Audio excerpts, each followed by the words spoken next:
Hello. I am bringing up the end of the day, so thank you to everyone who is still here. All right. So yes, I'm going to talk mostly about screening for depression, but also a little bit about what to do, not only for if you have a positive screen for depression, but what about if you have a positive screen for dementia? What to do, because there are not enough of me around. Sadly, we have a terrible workforce shortage. So this is what I'm hoping for this talk. So I hope that you'll be able to recognize key features of depression in older patients. It's different than in younger groups, and appreciate the areas of overlap between depression and dementia. There's actually a fair bit of overlap, and that's one of the more challenging pieces of my job. And I hope that you'll become familiar with some of the widely used depression screening tools. I'm going to feature three, but two primarily that we use quite often. And then I hope that you'll understand key aspects of the referral process for evaluation of depression and dementia, knowing that there are no easy solutions at this time in Maryland. So here's a case example, and depending on time, we may or may not come back to it, but this is, I think, kind of typical of, what I might see in clinic. So Blanche, so she's 67 years old, she's a widow, she's healthy appearing. Her grown children become concerned that she's just not coming over like she used to, and her friends and church members know that she stopped going to church, which is really unusual. And Blanche says, I just don't feel up to it. It's kind of vague. She says she's not feeling sad, but she does say, yeah, I haven't been sleeping well. Her house is a mess, and she hasn't been cooking. And the family, when you ask them, they report that they've been seeing some trouble remembering things for maybe 2 months, and Blanche has no history of depression. Her mother had Alzheimer's disease, but it didn't happen until she was a later age. So wow, right? This could be depression, this could be dementia, it's hard to say. And so that's the kind of thing somebody might curbside me, at a family thing or on an elevator. I'm like, I have no idea. That could be either one. It's really not easy. And so let's talk a little bit about depression. So a little bit about the scope. So it's generally accepted that 1 in 5 older adults has a diagnosis of mental illness, 1 in 5. That's kind of shocking. And that, the numbers vary depending on who's doing the study, but maybe depression affects something like 1 to 4% of older persons living out in the community, maybe 25% of people who have chronic medical illness, and maybe up to 50% of people who live in skilled nursing facilities or nursing homes. And those numbers, they're variable, but, I'd say that's sort of the best guess. And, even though depression is common, most older adults are not depressed, and I think that that's really important to remember, because I think sometimes we tend to project, if I were old, I would X, or if I lived in a nursing home, I would be depressed, but, the numbers show us, most older adults are not depressed. And that being said, depression is serious, and it's not a normal part of aging. I think sometimes people think that it is, because if they were old, this or that. And even though, most older adults are not depressed, when you think about suicides, over a quarter of suicides are in older adults. They tend to be more lethal, especially, kind of statistically, an older white male who has chronic medical or pain, a widow, retired. Those are some of the risk factors. And, we know that when older adults are depressed, they have more functional impairment than younger adults. So depression in a younger adult versus an older adult, that older adult in all likelihood will have more trouble doing things, getting out of bed and doing things. And yet, I'm telling you, it's serious and, high risk of suicide and such, lots of functional impairment, and yet, depression in older adults often goes under-recognized and undertreated. So I'm glad you're here today. So just in general, now to go through this quick, this is just symptoms of depression in just adults in general, not unique to older patients. So low mood, maybe that's crying or irritability, loss of pleasure in really previously enjoyable activities. Those are the two big symptoms, for psychiatrists, the low mood and the loss of pleasure. We can see changes in appetite, up or down, sleep, up or down. Low energy is pretty common. We can see like people either feel restless and amped up, kind of can't sit still, or they might feel really slowed, like they can't get out of bed or can't stay out of bed. Trouble with concentration is pretty much across the board, and people can have a lot of trouble with decision making. Feelings of worthlessness or feeling guilty, inappropriately guilty, are common, and then thoughts of death or suicide. And helplessness and hopelessness are often related to that. In older adults, depression can look quite different. And so sometimes we use the concept like depression without sadness. So younger people will come to the doctor and say, I feel sad, I feel low. But for my older patients, that's not typically how it goes. Mostly we see that there's been a change in their activity, like they're not pursuing pleasurable activity and getting joy and pleasure from things that they used to, whether that's, cooking, knitting, going to church, seeing the grandchildren. That's usually the most significant symptom. So it might not report sadness, but they're not getting pleasure from things that they used to. And it's all about a change. And older adults often come to the doctor with lots of physical complaints, and they're often vague. Like Blanche was like, I just don't feel right. It's vague and it's a lot. It can be stomach, can be pain, different things. And something that's really classic for older adults, we call it diurnal variation. It's just a fancy term meaning that classically in older adults, the morning is the most horrible time of day. Like an older adult who's depressed will often say, like, I wake up in the morning and I have a sense of dread, or I just can't get the day going. But as the day goes on, I feel better, and by bedtime, I might even feel fairly normal. But then I get up the next morning and I feel that awful way again. So, and I can see my older patients who are depressed staying up later because that's their good time, and then they're either sleeping in later or they have a hard time sleeping, and so they're still getting up early and just not enough sleep. We see changes in what we call self-attitude. So self-attitude is like how I feel about myself as a person, that I'm a good person. See that going down, and this vital sense. That's not exactly energy, it's more like kind of like vitality, like I can do things that I need or want to do. Older adults lots of times have a lot of anxiety really tangled in with depression, and it can be hard to see which one came first. Problems with memory and thinking are really common in depression, and I highlighted that because that's part of why I'm talking about depression, because it can look like dementia. I've been fooled more than once, thinking that's an older adult who was depressed actually had dementia, and then we treated the depression and cognitively they improved. So it's really important because it's a little, it's fixable, relatively speaking. Some of the triggers for depression are common in our older adults, right? So medical problems, pain, losses, whether that's literally like loss of a spouse or losses like driving or living independently. And then social isolation is a big factor, and we see that all too commonly. And I want to mention there's a phenomenon, like we call it minor depression as opposed to major depression, but it's really like not minor at all. Like what that means is that the Bible of psychiatry, the DSM, like the criteria for major depression weren't designed around older adults.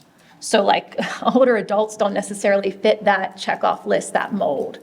So we call it minor, but those symptoms are still significant, worthy of treatment. I think that's just a limitation in our diagnostic system. And then we can see psychotic features in severe cases of depression, and that sometimes kind of freaks out people. But if I have an older adult who's very depressed, they might have delusions like really inappropriate guilt, like I was a terrible mother, or I caused harm, I'm a burden, I'm a pauper. And it's all like, despite reassurance, literally like the financial planner will be like, you've got $1 million. I'll be, I'm a pauper. That's not true. So we see that not uncommonly in severe depression in older adults. So like I said that there's some overlap, so how do you distinguish? And I want to point out that there's also I'm going to show it next slide, a really good chart that's in the workbook that came with today. So, this captures some of the differences, but like in depression, we see that loss of pleasure that I stressed. In dementia, we see a loss of interest, but it's more like apathy. As dementia progresses, Somebody with dementia might not have the same motivation. They don't seek out pleasurable things. It's kind of like an indifference, or kind of like like they're not necessarily sad, but that apathy is just kind of like, And it's more bothersome usually to the family and people trying to get the person with dementia to do something than it is to the person with dementia themselves. But if I have somebody with dementia and they have apathy, if I put something enjoyable right in front of them, like the grandchildren, they'll brighten, but they don't seek it out. And then I'll just kind of hit on a couple of other points. Like with cognitive testing and depression, like you don't see much effort. And it's kind of like, I don't know. In dementia, oftentimes I will see somebody give me a wrong answer with all the confidence in the world. So their effort is there. They just have a faulty memory, like their recollection is impaired, but there's effort. And then in terms of cognition, in depression, we see a lot of executive dysfunction. I don't know if you all talked about that earlier, but that's that sort of reasoning, judgment, problem solving, planning, the things that an executive would do. We see a lot of that in depression, like to the point where an older adult with severe depression, like literally will have a hard time picking out what top to wear in the morning. And that could be the limitation to getting dressed. That's how hard just a seemingly small decision can be. And then the onset of symptoms, slower for depression than dementia. And I mentioned how in depression, the mornings are the worst, but I think you all know that in dementia, the evenings are worse, right? Like the sundowning time. So I will ask patients and families, what's your best time of day, or what's your worst time of day? And that's one clue. And this is a great chart that I didn't make. It's really good. That gives some differences there. So like I mentioned, lots of overlap. Depression can look like dementia. I talked about that executive dysfunction. And then dementia can look like depression because of that apathy. If you see someone kind of tending to sit and not sort of seeking out or engaging and just kind of content to do not much of anything, that might look like depression, but chances are it's apathy. And I do want to mention, just to like muddy the waters, is that if you have an older adult who has late life depression, like they never had depression as a younger person, and now they have a first episode in late life, studies show us that that person is at increased risk for then developing dementia. Like we're learning more and more that the presenting signs of dementia don't have to be forgetfulness, right? Like the presenting sign can be depression for the first time or anxiety for the first time. And so that's something I keep in mind. It doesn't mean that the person with onset of depression in late life is going to get dementia, but it makes me suspicious that that's like a harbinger for dementia.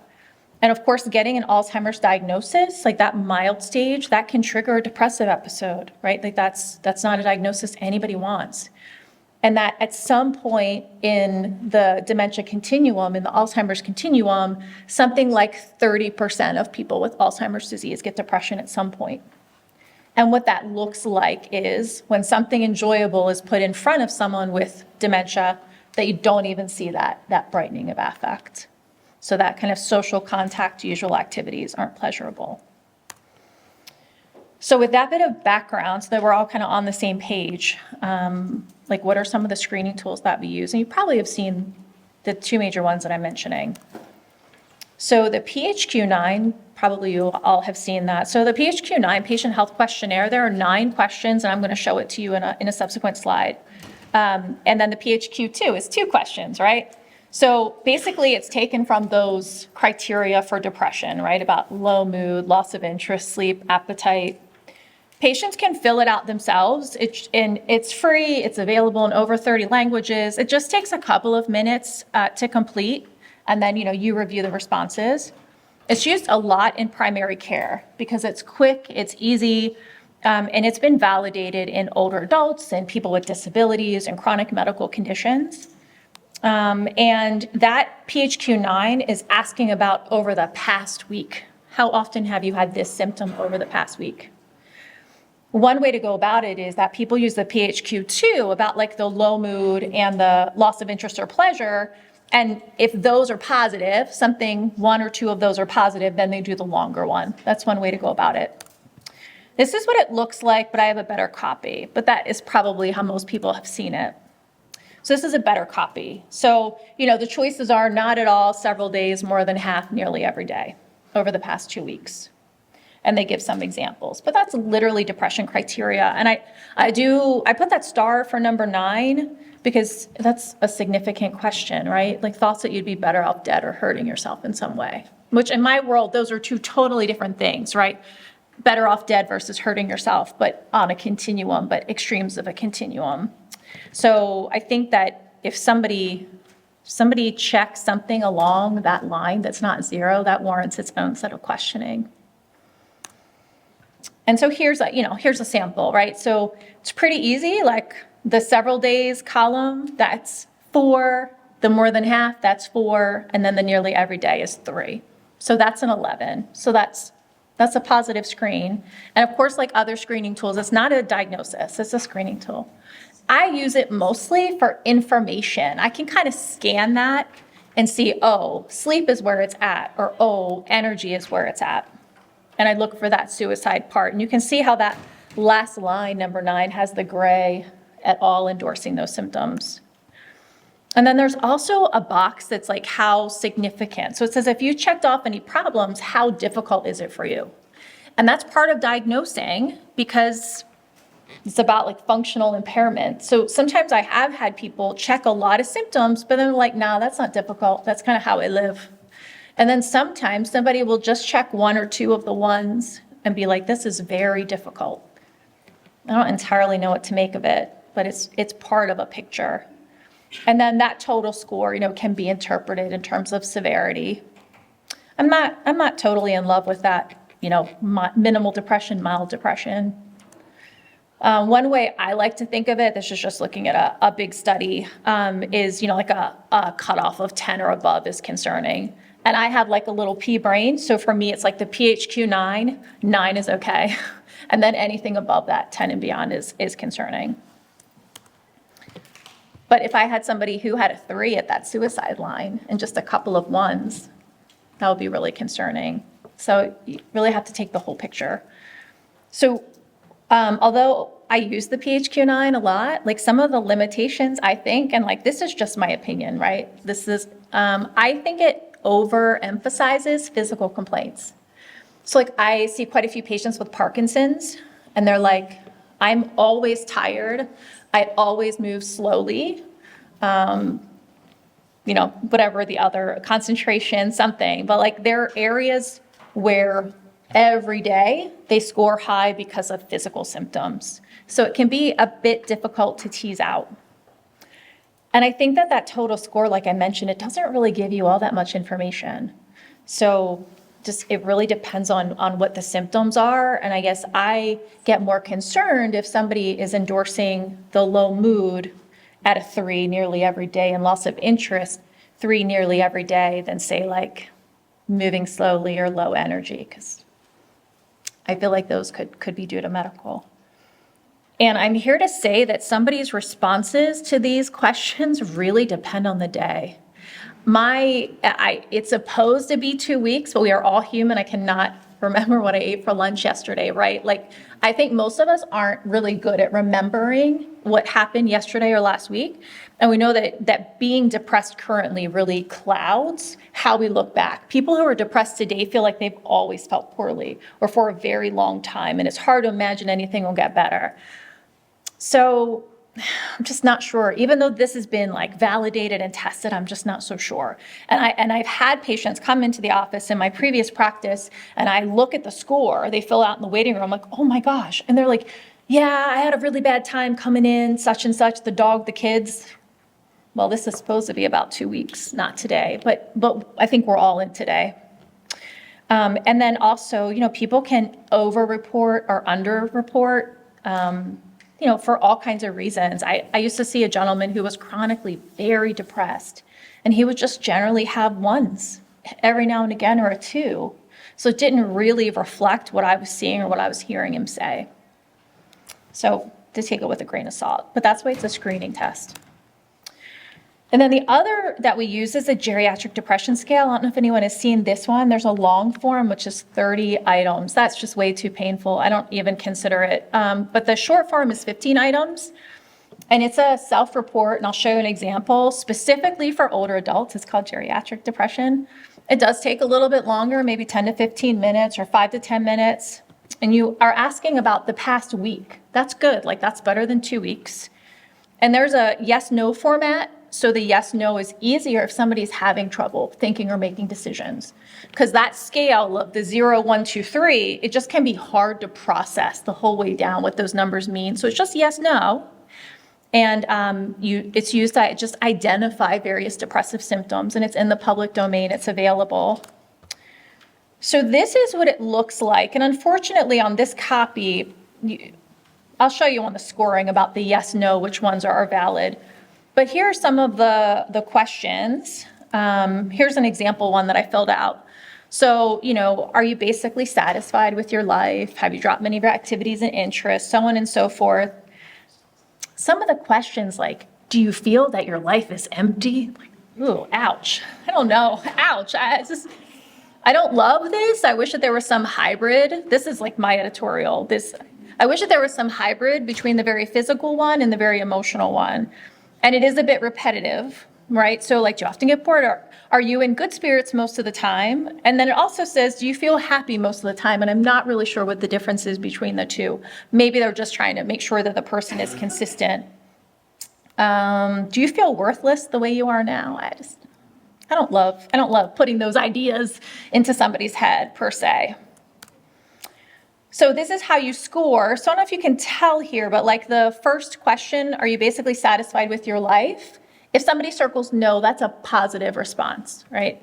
Whereas number 2, have you dropped many of your activities and interests? Dropping activities, if you say yes, that's a positive response for depression. So it's not like you can do the all yes or all no and you win or you lose. Like, it really depends on the question. I think that's a strength. And then if any of these, any 5 or more that someone circles that are the positive ones, not necessarily yes, but the positive ones, then that's a screen. So some of the limitations, I do think it's a bit overly reliant on feelings, and we're not getting things that are so important in older people like sleep, appetite, energy. But even the short form of 15 questions is long. In my opinion, it's a little tough and a bit repetitive, and giving it makes me feel depressed. That's just my full disclosure. It's really it's really challenging. I'm not the only person in my circle of professional colleagues who feels that way. I wish that there were a hybrid. And then there's one last scale that I'm going to mention, but I really don't give it often. But this is specifically for if you have someone who has known dementia and you're wondering, are they now depressed?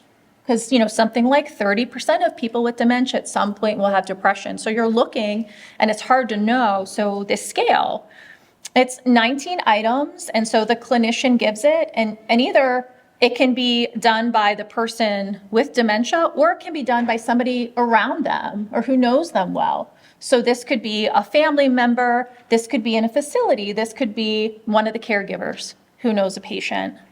And it's about the week before, and this is specifically designed for older adults, cognitive disabilities or difficulties, as you would know from the title. And they're kind of 2 different cutoffs, like an 8 or a 12, depressive symptoms or significant depressive symptoms. And before I show you what it looks like, because the form itself is a bit wild, like this is what it gets at. So it gets at some mood signs, and here's the list. In this person with dementia, are we seeing anxiety, sadness, lack of reactivity to pleasant events? I mentioned that. Irritability. Depression can look like irritability. We're seeing this list of behavioral issues, some of the physical signs of depression, what they call cyclic function, like that diurnal variation, worse in the morning, early morning awakening. We see that with depression, and then anything like suicide and such, delusions.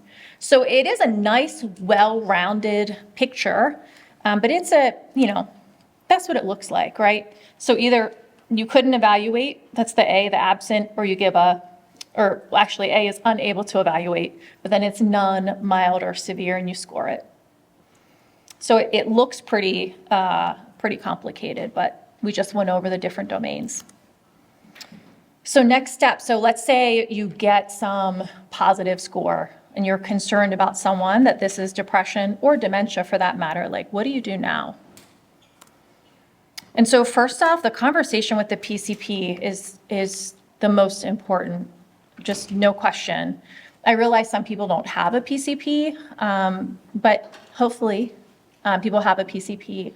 And I recommend, and my partner does primary care, so I know this for a fact, like to make a special appointment, like a sick visit, to talk about concerns about depression or to talk about concerns about memory loss.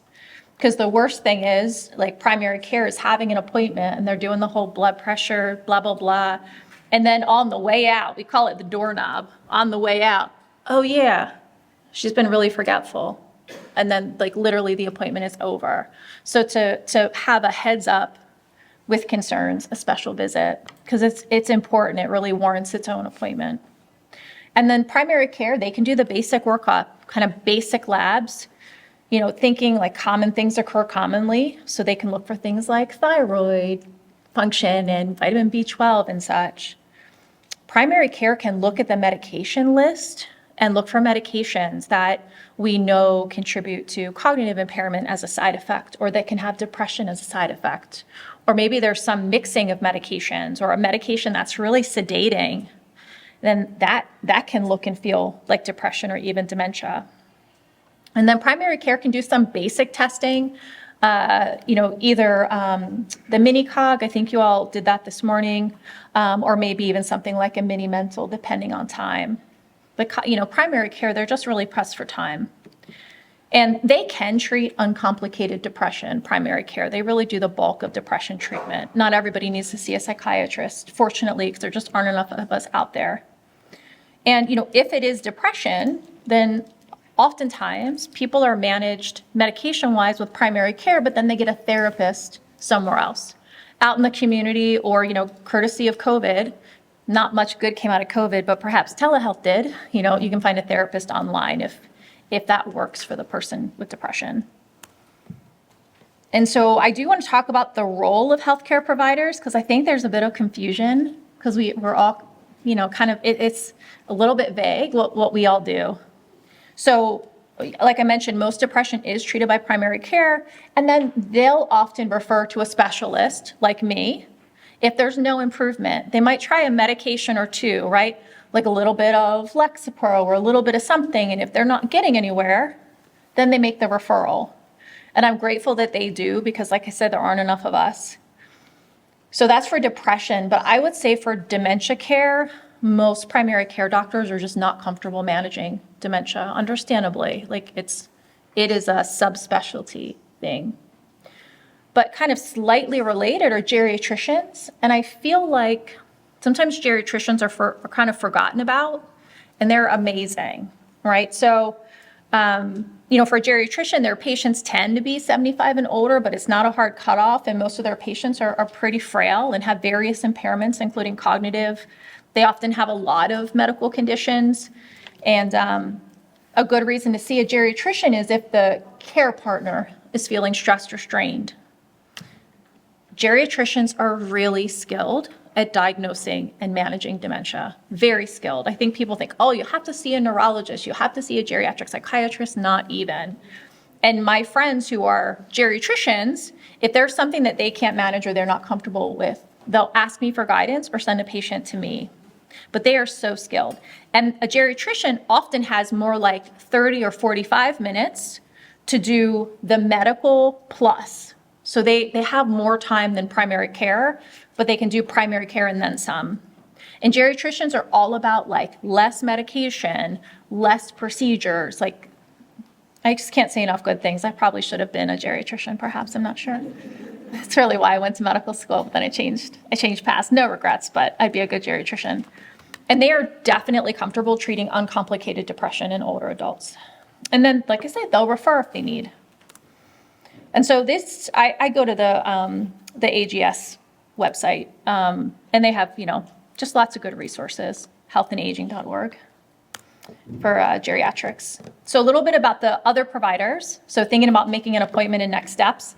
I put an extra like little note last minute, psychiatrist versus psychologist. So psychiatrist is me, I'm a medical doctor. Psychologist is like a PhD. So they're like research people and skilled in brain, but they don't prescribe medication and such. So the neurologists, they are great for diagnosing dementia. They often do all of this workup and they diagnose. They provide variable degrees of ongoing management. Like neurology is just structured that patients come like every 6 months or every year. It's different and they don't have as much time, it's different. So they do really well with diagnosis and most neurologists I think will even tell you they don't do great ongoing management.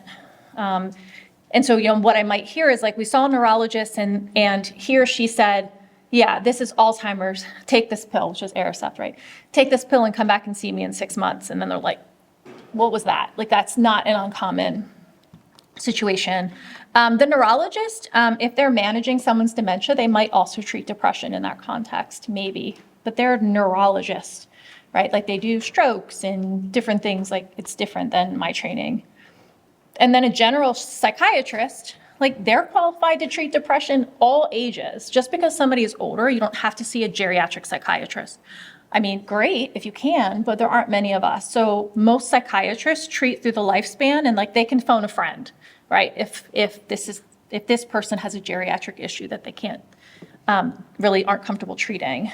And a general psychiatrist out in the community is probably less comfortable treating dementia. I treat dementia as a geriatric psychiatrist, but a general psychiatrist out in the community, probably not, because dementia is kind of more in the neurology category. So like I said, I do both as a geriatric psychiatrist, and I'm also a neuropsychiatrist, but just to muddy the waters, a neuropsychiatrist could have been a neurologist first and then did training, could have been a psychiatrist first and did training. They all do dementia, but whether they manage depression just depends on whether they're a neurologist first and foremost. So it's a bit complicated, and along the lines with the psychologist piece, like sometimes people try to make an appointment with me because they were told to see a neuropsychologist or neuropsychiatric testing. That's a whole neuropsych testing is a whole thing that I don't do. So it's confusing. It's really, really confusing. So starting with primary care, don't forget about geriatricians. It's really important.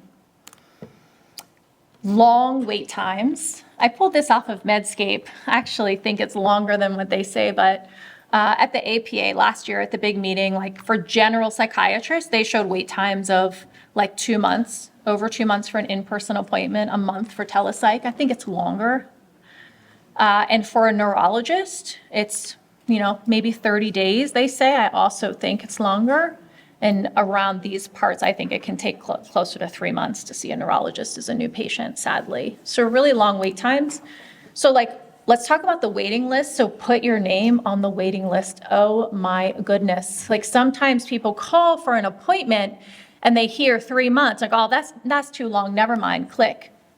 The time is gonna pass anyway and you could always cancel. Put your name on the waiting list. And that being said, like be ready. Say, hey, if you get a cancellation, call me. And I do recommend checking in every so often if you're on a waiting list. I would love to say like fair is fair and there's an order in the waiting list, but I'm here to tell you we're all human. And in practices where I've been, if an opening comes up, the person who does the scheduling is like, oh, that nice so-and-so who calls for her mother, she's so nice, let me call her. It's not necessarily first come, first serve. When it's in a pinch, if you've been the person checking and you're pleasant, you might get called first. You probably will get called first. And be open to seeing somebody else in the practice to get established. Whether that's a nurse practitioner, physician's assistant, does not have to be an MD. You got to get in the door. Leaning on your PCP to put some pressure, like phone a friend, can you get me in there? And then ask about, like something online, like at least, initially, could you do a video consult first? And looking at like other practice locations, check with your health plan, and then use your waiting time well. This is really super important. So this is a long list. I apologize for the long list, but some of the things, if somebody's able to do it or if people around them can encourage them to do it, whether this is depression or dementia, like be physically active outside, especially the weather's getting better, getting some sunshine. That's good for that internal 24-hour rhythm we have. Like prioritize healthy amounts of sleep, like not too little, not too much. Working on diet, hydration, not drinking so much, cutting down on the sweets. Oftentimes when people are depressed, they have this carbohydrate craving and they just kind of get sugar crashes all day. It's terrible. Socialize more, so friends and family to really reach out and make an effort. And even if you're not enjoying that thing like church anymore, fake it till you make it. Like in psychiatry, we talk about action before motivation. Like keep doing it in the hopes that it will become pleasurable. It's hard, but it's possible. You know, getting support from other people, finding a psychotherapist, and that's on my next slide. Get your medical records for that appointment so you can jump. Because that's really a time waster when I see a new patient and I don't have any records.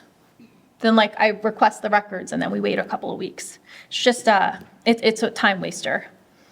And to start making notes, any patterns that you see on a certain day, a certain time, writing a list of questions for the doctor, like go in prepared. So while you're waiting, like gather data, like records and current and questions and do a little bit of reading and like be ready. And I mentioned here this, like I call it the triad for dementia, you know, physical activity, cognitive stimulation, socialization. That's the big three. Each day, literally like check off that you do a little bit of that each day, or your loved one does a little bit of that each day. Just trying to fix what you can fix while you're waiting. So psychologytoday.com, if anybody doesn't know of this amazing website, we literally use it. Find a therapist function. It gives you like names, pictures. Therapists can put a bio, like kind of what they're good at, their skill set, their interests, and you can get a feel if you might be a good match. And so just these are the last couple of slides, like, you know, approach to diagnosis. So, you know, my interview is the cornerstone, right? Like it's not the screening test or the blood work I do or whatever. It's really my interview. I do a really thorough review of the medical history and the medications that somebody's taking. And not only the medications, but how they're taking them. Sometimes people are taking like a sedating medication that's supposed to be at bedtime, taking it in the morning, or even like taking insulin without eating. Like just these things happen. Or doubling up on blood pressure. Like no wonder you can't think clearly because every time you stand up, your blood pressure's in the toilet. So sometimes it's medication mismanagement. I ask a lot about alcohol, substance use, do a good physical exam, looking for strokes and things, mental status exam, that's like depression and cognitive testing and such, and then those laboratory tests that I mentioned. And so this slide is a little bit repetitive, but just to know, like that first appointment is long, or at least in the world of geriatric psychiatry, it's long and it's exhausting, and it probably will need to be continued. Like I think sometimes patients, like they hang their hats, patients and families like hang their hats on this appointment as if they're going to leave the appointment and like everything will be fixed. But oftentimes that's the start of a process. And so most of the time patients leave with what we call like a working diagnosis. Like I think that this is probably cognitive, or this looks like depression, might start some treatment, might not, and it might be a watch and wait. Like it's too soon to tell. I'm not really sure what this is. Let's fix what we can fix, and then time will tell.